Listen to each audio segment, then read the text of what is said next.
Media మిత్రులకు నమస్కారం. సరే, కొండా సురేఖ గారి మాటలు గత వారం రోజులుగా చూస్తూ ఉన్నాం.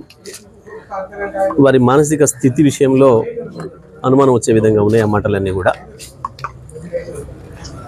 ఒక మంత్రిగా అటువంటి మాటలు మాట్లాడతారు అని చెప్పి ఎవరు కూడా ఊహించారు. బహుశా అయితే ఆమెకు మంత్రి స్థాయి లేకుండా పెద్ద పదవి వచ్చిందని అనుకోవాలి, లేదా ఆమె మానసిక స్థాయి విషయంలో వాళ్ళ కుటుంబ సభ్యులు ఒకసారి ఆలోచన చేసుకోవాలి. ఈ మొత్తం ఎపిసోడ్ విషయానికి వస్తే ఇప్పటివరకు అసలు కేటీఆర్ అనబడే నాయకుడు ఈ ఎపిసోడ్లో ఎక్కడ కూడా లేడు. వాస్తవానికి కేటీఆర్ గారు బహుశా ఈ 3-4 నెలల్లో ఎప్పుడు కూడా కొండా సురేఖ గారి పేరు ఉచ్చరించినట్టు కూడా నేను ఇక్కడ వినలే. ఆమె పేరు కూడా ఎన్నడూ ఉచ్చరించలేదు. దాంట్లో మీరు వారి మీద ఎందుకు మాట్లాడుతుందో ఆమె చాలా ఆశ్చర్యంగా ఉంది. ఇది ప్రజలకు ఆశ్చర్యంగా ఉంది. సోషల్ మీడియాలో ఏదో ఆకతాయిలు ఏదో పోస్ట్ పెట్టినరు అని అంటే, సోషల్ మీడియాలో ఆకతాయిలు పోస్ట్ పెట్టడం అనేది మనం సోషల్ మీడియా యాక్టివ్ అయిన తర్వాత గత 10-12 సంవత్సరాలుగా చూస్తూనే ఉన్నాం. ఆ రకంగా మా మీద కూడా ఎన్నో పెట్టారు మా నాయకులు. కొన్నిటి మీద చర్యలు తీసుకోగలిగిన కాడ తీసుకున్నారు, లేదు తీసుకోలేని కాడ తీసుకోలేదు. అయినా మాకు అక్కర లేకపోయినప్పటికి కూడా మా హరీష్ రావు గారు స్పందించిండు, సరే ఎందుకు కాదు అని చెప్పి అయిపోయింది మా పార్టీ నుంచి. కానీ ఇది స్పష్టంగా కొండా సురేఖ గారిది కాదు, ఇది వాళ్ళ నాయకుడు రేవంత్ రెడ్డి. ఎందుకంటే ఇటువంటి భాష వాడటం, ఈ రకంగా కుటుంబాన్ని నాశనం చేయడం అనే దుర్మార్గమైన పని తెలంగాణలో గతంలో ఎప్పుడూ లేదు. కేవలం రేవంత్ రెడ్డి పిసిసి అధ్యక్షుడు అయిన తర్వాత మాత్రమే ప్రారంభమైంది. అంతకుముందు ఇటువంటి పదజాలను ఇప్పుడు కూడా చూడలేదు మనం ఎన్నడూ కూడా.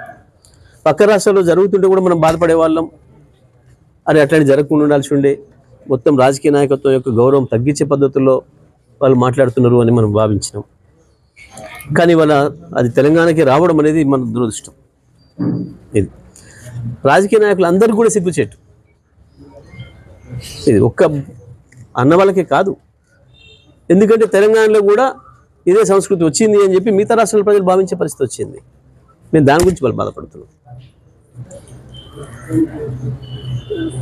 వాస్తవానికి ఈ ఆమె గురించి మాట్లాడడం అయితే అనవసరం అనే భావన ఉంది నాకైతే.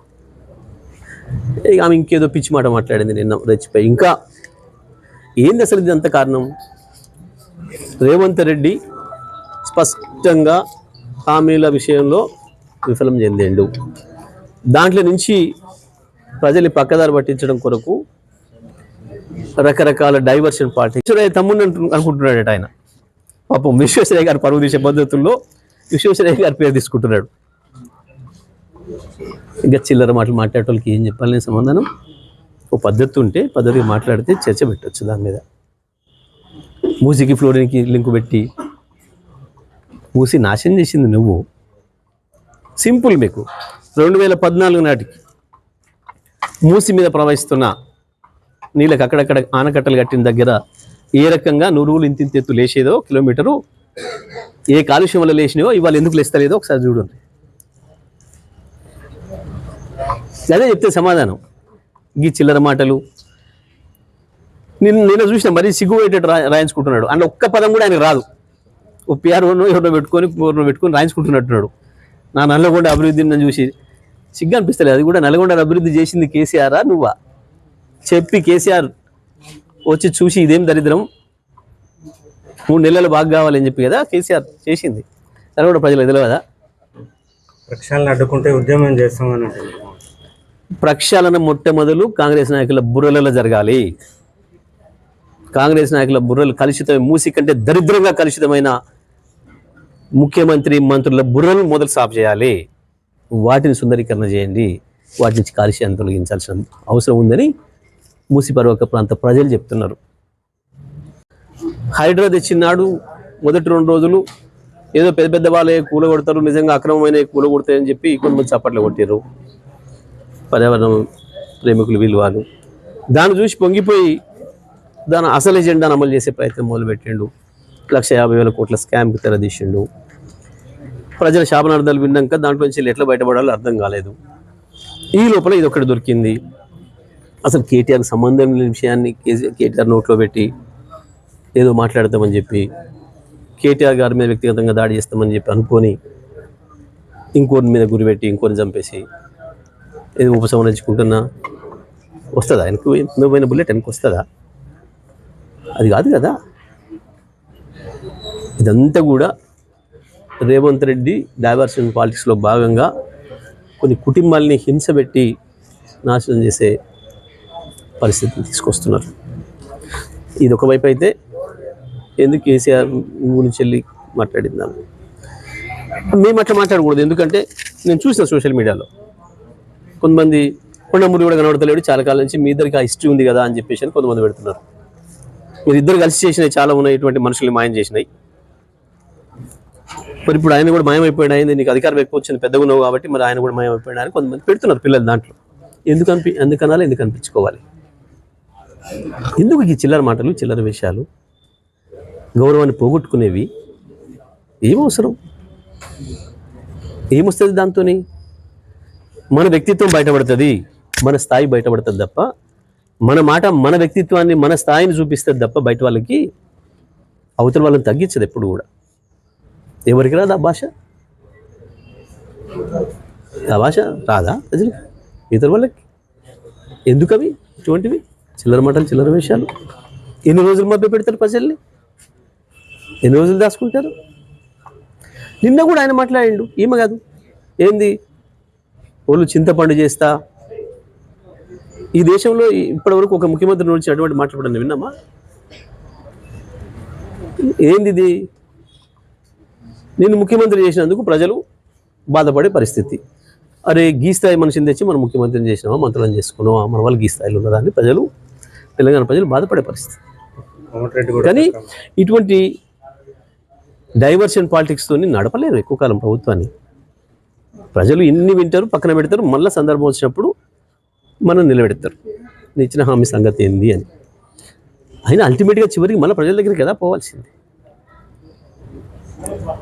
మనమేం శాశ్వత నియంత్రణ కాదు కదా, ప్రజల దగ్గర కదా పోవాలి. చెప్పరా అప్పుడు కోమటిరెడ్డి వెంకటరెడ్డి ఆయన ఎప్పుడు కూడా పూర్తి స్థాయి ఆయన మానసిక స్థాయి ఎప్పుడు కూడా పూర్తిగా సాగుగా ఉండదు. ఆయన మానసిక స్థాయి ఈ మధ్యకాలంలో చాలా అనుమానాలు వస్తున్నాయి. కుటుంబ సభ్యులు కూడా అంటున్నారట కొద్దిగా ఎందుకో మంచిగా ఉండట్లేడు మనిషి అని చెప్పి. మూసి గురించి వెళ్ళి మాట్లాడితే నవ్వుకోరా? 1956లో మీ చేతికి ఇచ్చిండ్రు ఈ రాష్ట్రాన్ని. 1956లో మూసి నీళ్ళు ఏముండే, 2014లో మాకు చేతికి ఇచ్చినాడు, కేసీఆర్ చేతికి ఇచ్చినాడు ఈ రాష్ట్రాన్ని. మూసి ఎట్లా ఉంది? సిగ్గు అనిపించదా మాట్లాడడానికి? మూసేవాడు ప్రజలకు తెలియదా? ఎవడి నాయకత్వంలో ఇది నాశనం అయిపోయింది, కలుషితం అయిపోయింది. నల్గొండ జిల్లాలో ఫ్లోరిన్ కారణం ఏంది? మీ దుర్మార్గ పాలన. కృష్ణా గోదావరి నదుల్లో మన చుక్క నీళ్ళు రానియకుండా, మన వాట కొరకు కొట్లాడకుండా, మీ ఆంధ్రవాసుల చెప్పులు మోసుకుంటూ తిరిగి మీరు నీళ్ళు లేకుండా చేసిన పాపానికి భూగర్భ జలాలు అడిగంటితే అవి వెతుక్కుంటూ అడుక్కుపోయినందుకు కదా వచ్చింది ఫ్లోరిన్ పైకి. మూసి జలాలకు ఫ్లోరిన్ అంటాడు గంత గొప్ప ఇంజనీరు. మొన్న నేను నవ్వుకున్నా, పాపం ఇంజనీర్లు దురదృష్టం ఏంటంటే ఇంజనీర్ల ట్రైనింగ్ క్లాస్కి పోయి కాళేశ్వరం కట్టిన ఇంజనీర్లు కావద్దు, బుద్ధి ఉండాలి ఏమన్నా. కాళేశ్వరం కట్టిన ఇంజనీర్లు తెలంగాణ ఇంజనీర్లే కదా ఈ రాష్ట్రాన్ని అద్భుతమైన సస్యశ్యామలం చేసింది. ఒకరి గురించి మాట్లాడేటప్పుడు సోయి ఉండాలి కదా, బాధ్యతలు ఉన్నప్పుడు. సోయి తప్పి మాట్లాడకపోతే ఏముంది? ఆయనలాగా నేను ఒకటే చెప్తున్నా మా ఇంజనీర్లకు, తెలంగాణ ప్రజలు మిమ్మల్ని ఎప్పుడు మర్చిపోరు. ఈ 10 ఏళ్ల కాలంలో పనిచేసిన ఇంజనీరింగ్ సోదరులు, అది మిషన్ భగీరథలో చేసిన వాళ్ళు కావచ్చు, లేదా ఇరిగేషన్ రంగంలో చేసిన వాళ్ళు కావచ్చు, ఇతర నిర్మాణ రంగంలో చేసిన వాళ్ళు కావచ్చు, అద్భుతమైన మీ కృషి వల్లనే ఇవాళ తెలంగాణలో పర్ క్యాపిటా ఇన్కమ్ పెరిగింది, తెలంగాణ జీడిపి పెరిగింది, భారతదేశంలోనే తెలంగాణ నెంబర్ 1గా గర్వంగా నిలబడే స్థితికి వచ్చింది. అది మీ కష్టమే. ఈ చిల్లరగాన్లు మాట్లాడే మాటలకి ఎవరు కూడా ఏం ఫీల్ కావద్దు. నేను అదే రోజు చెప్పాలనుకున్నా. ఏమైనా కాకునే లేదు, ఎంకరెడ్డి లాంటి ఇంజనీర్లు మాత్రం కాకండి. విశ్వేశ్వరయ్య తమ్ముడు అనుకుంటున్నాడట ఆయన. పాపం విశ్వేశ్వరయ్య గారు పరువు